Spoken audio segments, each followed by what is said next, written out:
This is a two-part review of the Helokeep ME-L moped-style electric bike. The first video will cover the unboxing, assembly, controls, display, and programming settings, and how to unlock the max speed. The second video will test the acceleration and max speed, brakes, suspension, and hill capabilities, and review the e-bike. The ME-L has a 750-watt rear hub motor with a max speed of 28 miles per hour or 45 kilometers per hour, twist throttle, 48-volt 15.6 amp hour battery with a range of up to 60 miles or 97 kilometers, mechanical pull disc brakes, front and rear suspension, 20 by 4 inch fat tires, 7-speed shifter, headlight, taillight, and weighs 117 pounds. Additional specs can be found in the description section below.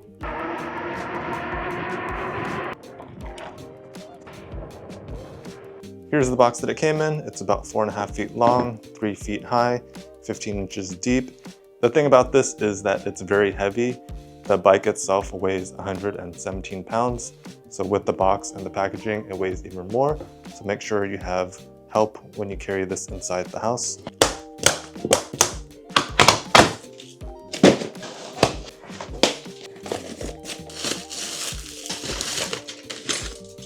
This was everything inside the box. We have the frame, we have the front wheel, the front fender, and also a box. Inside this box, we have the headlight, pair of pedals, a foot pump, the charger, tools, and the instruction manual.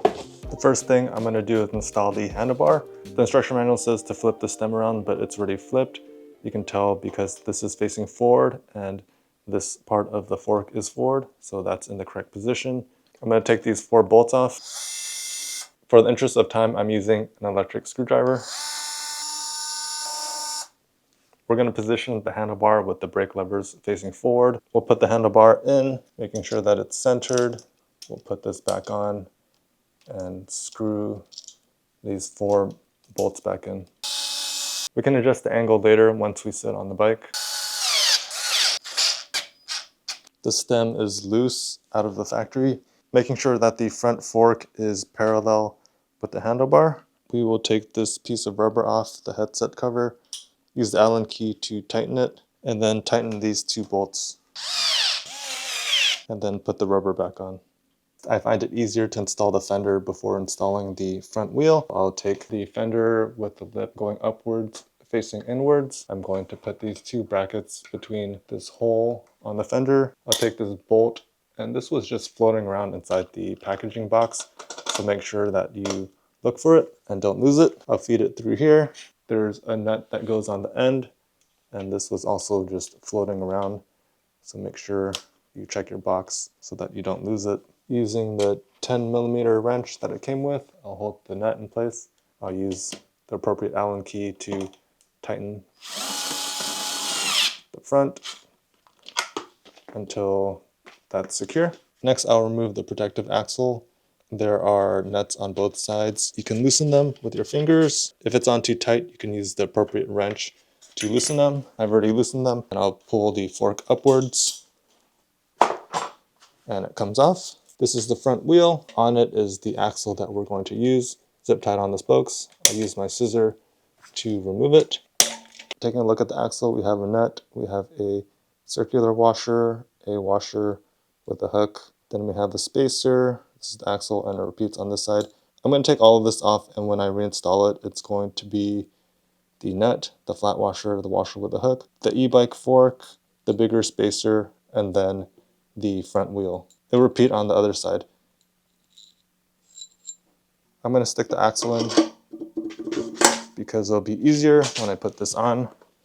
I'm also going to put these spacers on both sides. Next, we're going to lift the front fork, put the disc between the brake pads, and then rest the ends of the forks on the axle.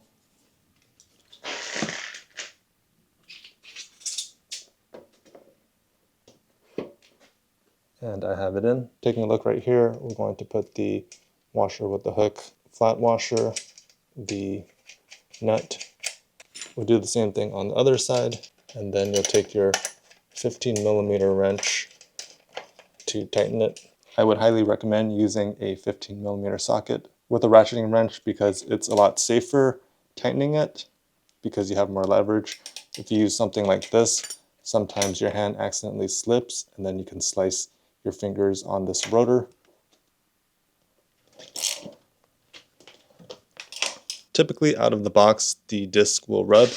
If you lift the front wheel and spin, it's going to rub. The easiest way to adjust it is using your Allen key to loosen these two caliper bolts, one right here and one up here, until this caliper is loose. You'll press and hold the front brake lever and then retighten the bolts. Theoretically, the brake pads will be centered when you release it. Lift the bike up and test it again. It's still rubbing. What I'm going to do is loosen these two bolts. I'm going to look between the brake pads and try to center the rotors between them, and then I'll tighten the calipers. So I'm just going to play around with this until it's right. Next, I'll install the headlight. I want to verify that this is the correct orientation of the headlight, so I'll plug this orange plug in. I'll turn the battery on. I'll take one of these keys, put it in the ignition, turn it clockwise, press and hold the power button until the display is on. Then I'll turn the headlight on. The half semicircle should be facing downwards, so this was the correct orientation. I'll hold the nut on the end. I'll use my Phillips head screwdriver to take this screw off with the rubber washer. Same thing on both sides. I'll put the headlight back in with this metal piece on the bottom. I'll put the bolt with the washer and the nut on the other side. We can also use our 15mm to hold the other end, and then use our Phillips head screwdriver to finish tightening it. We'll do the same thing on the other side. Turning the headlight back on, we can adjust the angle to our desired position. Then we can fully tighten these screws. Next, we'll install the pedals. Match the one that says R with the right. We'll turn it clockwise to tighten it, and then use our 15mm to finish tightening it. We'll do the same thing on the other side, but we'll turn it counterclockwise to tighten it. Let's take a look at the battery and the charger. The charging port is right here. We'll lift this piece of rubber to expose the plug. We'll plug this end of the charger in here and the other end into an outlet. There is an LED status indicator on the brick. It's red when it's charging and it'll turn green when it's fully charged. Here's the charger information if you ever lose it. The model number is JY-546200. The input is 100 to 240 volts, 50/60 hertz at 2 amps. The output is 54.6 volts at 2 amps. I'm going to show you the battery. It came with two pairs of keys. 2 are for the battery, 2 are for the ignition. This is the one for the battery. We'll put the key in on the left side, turn it counterclockwise, lift the battery up. This is the charging port. This is the on and off switch. The circle is off, the line is on. There is a battery status indicator right here. If you press it, it'll show you the current battery level. Usually this doesn't work when the battery's off, but it seems to be working right now. This is the other end where the key went inside. This is the locking mechanism. Here's the bottom. Here's the charging contacts and the battery model information. If you ever lose this, you can look this up to find a replacement. Here's the back, the front, and let's put this battery back in. Slide it back on the rails.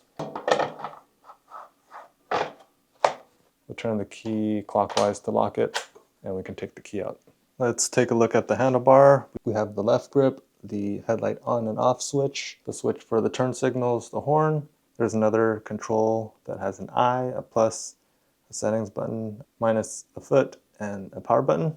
This is the rear brake lever for some reason. Usually this is the front, so I might end up switching these brake lines around. Here's the display, 7-speed shifter, ignition, front brake lever, twist throttle, and the left grip. In order to turn the bike on, we have to flip the switch on the battery. It's the red switch. We need to switch it to the line, not the circle. We'll put the key in the ignition, turn it clockwise, press and hold the power button until this displays. We can see the battery level. It's at 100% currently, the current speed in miles per hour. The pedal assist level, we can see the trip, odometer, max speed, and average speed. Right now the headlight is off. If we flip the switch up, The headlight turns on. Here's the brake light with the headlight off. Brake lever, headlight on, brake lever, turn signal, left, turn signal right, headlight off, turn signal left, turn signal right. And this is the horn. If I press the I button, it switches from trip to odometer to max speed and average speed, and then back to trip. If I press the plus button, it switches from pedal assist 0 to 1, 2, 3, 4, and 5. 5 is the max. If I press and hold the plus button, nothing happens. If we press the minus button, the pedal assist level decreases. We can see it change from 5, 4, 3, 2, 1, and 0. And if we press and hold the minus button, it provides a pedestrian assist of 3.3 miles per hour. Looks like it stays on even if I release it until I press the brake lever. In order to reset the unit, we'll press and hold the plus and settings button, and it'll say DEF. Currently says N. If we press up, it says Y. I'm not going to reset it, so I'm not going to do anything. I'm just going to get out of this by pressing and holding the settings button. In order to get to the programming settings, we'll press and hold the plus and minus button. And 0, 1 is backlit brightness. By default, it's 1, but I changed it to 3. In order to change it, we'll press the I button, and then the bottom starts flashing. So 1 is the lowest, 2 is medium, and then 3 is maximum brightness. If we press the I button again, it goes back up here. If we press the plus button, it goes to the second one. The second one is the speed units in miles per hour. We can change it to kilometers. I'm going to keep it at miles. 3 is rated voltage. We can either select 24, 36, or 48 volts. Number 4 is auto sleep time settings. We can change it from 00 to 60 minutes. 00 meaning no auto shutdown. P05 is the pedal assist level settings. The available settings are 0 through 3, 1 through 3, 0 through 5, and 1 through 5. It's currently set at 0 to 5. 6 is wheel diameter settings. You can adjust it from 1 to 50 inches. It's currently at 23. Number 7 is the number of speed sensor magnets. The range is 1 through 255. It's currently set at 1. 8 is speed limit settings. The range is 1 through 62 miles per hour. It's currently set at 62 miles an hour. Let me see if I can change it. It goes back to 1. So 62 is the highest. 9 is the zero start. Zero start means you can twist the throttle without pushing off. If you disable it, you'll need to kick off more than 3 miles per hour, and then you can use the throttle. 10 is drive mode settings. 00 is pedal assist only, 01 is electric only, and 02 is both. We're at 02. 11 is pedal assist sensitivity settings. The range is 1 through 24. The higher the number, it will take more crank rotations to activate the motor. The default is 02. 12 is the pedal assist strength settings. 0 is the weakest strength, 5 is the strongest. It's currently at 3. 13 is the number of pedal assist sensor magnets. The adjustable range is 5 through 12 pieces. We're at 12. 14 is the controller current limit settings between 1 and 50 amps. It's currently at 20. 15 is the battery under voltage setting. We're currently at 40 volts.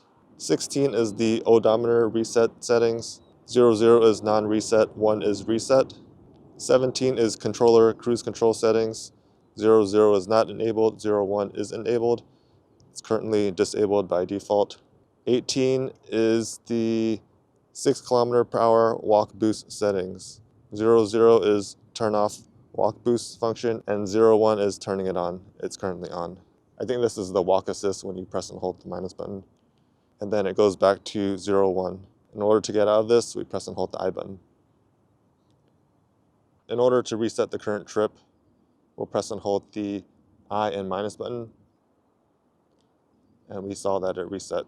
The trip should automatically reset when you turn off the unit, but if it doesn't, that's how you do it. In pedal assist 0, the throttle does not work.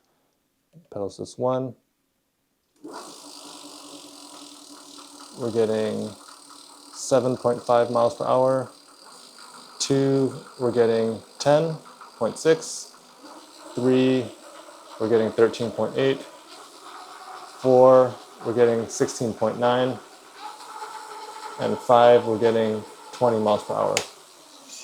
I'm going to try unlocking the max speed. On the previous Hikeep models, we had to fully turn off the unit, press and hold the right brake lever, twist the throttle 100%, press and hold the power button while continuing holding this for 20 seconds. 1, 2, 3, 18, 19, 20. And let's test it in pedal assist 5. And now we're getting 30.7 miles per hour. You saw that I initially tried grabbing this right brake lever because the throttle is on the right side. For safety purposes, I'm going to flip these brake cables around. I'm going to turn it off so I don't accidentally hit the throttle. I'm going to turn this tension knob counterclockwise until it's loose.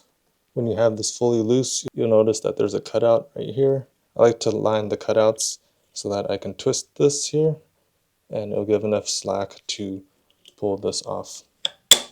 If you don't have enough slack in this line, you can always loosen the brake line by the caliper. Pull this cable out, undo the cable management. I'll do the same thing on the other side. Put this cable back in. And the same thing on the other side. This is after unlocking the max speed. Pedal assist 0, nothing. Pedal assist 1. 12.6 miles per hour. Pedal assist 2, 17.3. 3, 22.1. 4, 26.7. 5, 30.7 or 31. To turn it off, we'll press and hold the power button. That concludes the first video. Check out the description section below for a link to the second video.